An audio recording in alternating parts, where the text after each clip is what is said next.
石头的怪兽应该被消灭吗？迪迦奥特曼第2集其实可以说信息量满满，也诞生出了很多传世经典。事情的起因是九良岛采石场出现了怪兽并不是大古星辰传奇坠机的九良两岛。这里人们的争论就已经点出了迪迦中人与自然的核心命题之一了。而随着 TBC 调查员被贾库玛吸干生命原质，变成青春版迪迦，讲道理小时候觉得还挺恐怖的。然后泽井总监就向胜利队提出了一定程度上武装转型的要求。对了，其实泽井总监的 CV 和《仙剑奇侠传3》里面青微道长的配音演员是同一个人哦，所以很多人听着会有些熟悉。人总有人死，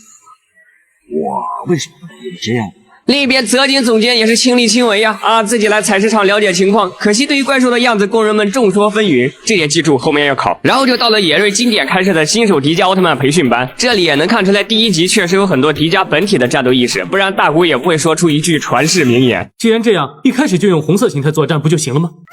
绷不住了，兄弟！随着野瑞的手把手教学，大古终于念头通达。我懂了。他懂了，我笑了，不知道你们能不能压得住嘴角啊？反正调整速度这一块你是一点没听进去呀。话分两头，泽井总监那边已经开始了炸弹作战计划。讲道理，我小时候一直觉得这个炸弹长得还挺好吃的，也不知道是为啥。总之就是给贾库玛阿尔法吵醒了，现在起床气很严重。与此同时，基地这边又诞生了一个传奇名场面，就是大古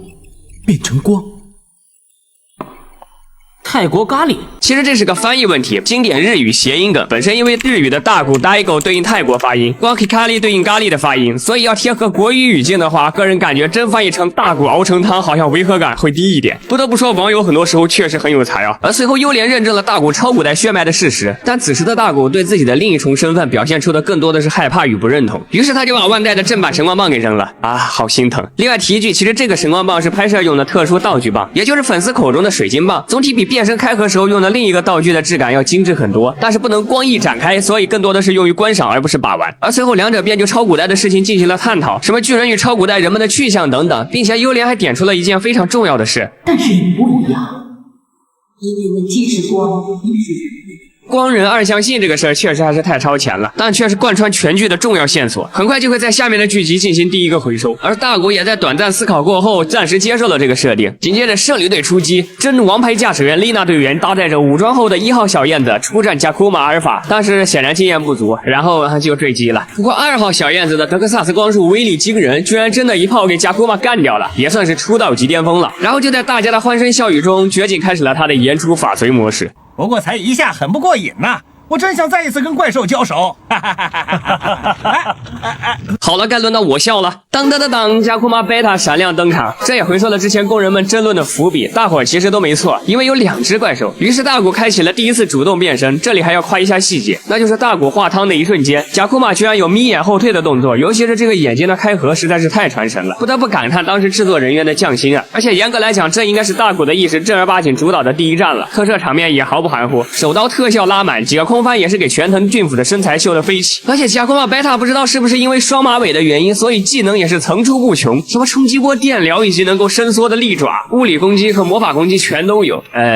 不过这个抓迪迦的场面总感觉有点涩涩的，不知道是不是我的问题。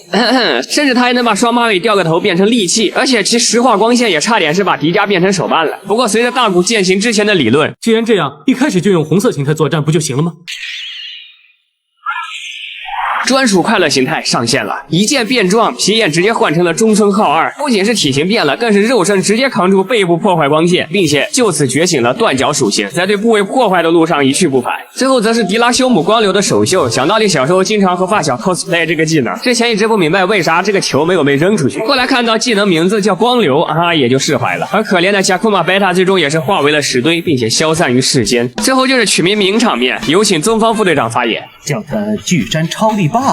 怎么样啊？好了，请停止你的发言。总之就是在大古的建议下，生于迪迦之力的迪迦奥特曼诞生了。迪迦，印度尼西亚语中译为神圣的数字3，对应了迪迦的3种形态，可以说剧里剧外都是制作组的小巧思。这集的标题《石头的神话》，其实我认为既指代了贾库玛这个被人们誉为自然神明的怪兽，也是象征着由石像而复活的迪迦奥特曼的神话就此开始。因为这集看似平平无奇，实则算是迪迦总体风格甚至主线的奠定者，不仅探讨了过度发展对于环境的破坏，更是借由公头的口中点出了即便如此也不得不开采石头的尖锐矛盾，发展是不会停止的。贾库玛吃石头，但是也生产石头，这种微妙的平衡被人类不断打破，最终造成了贾库玛无以为食，大发雷霆。这种自我批判与思考由此开始，并且在后续的剧集中不断出现。而且大古与优莲的对话中也是正式埋下了人类与光的关系，以及超古代这两条线的伏笔，更是开启了大古对于自我身份的寻找之路。可以说，这个并不起眼的第2集，实则就已经各种意义上为后续的发展打下了坚固的地基，并且给出了十足的暗示，或者说属于迪迦与大古的神话，于此刻正式拉开序幕。最后，这里是迪迦的逐集回顾，点赞关注，我们下期再见喽。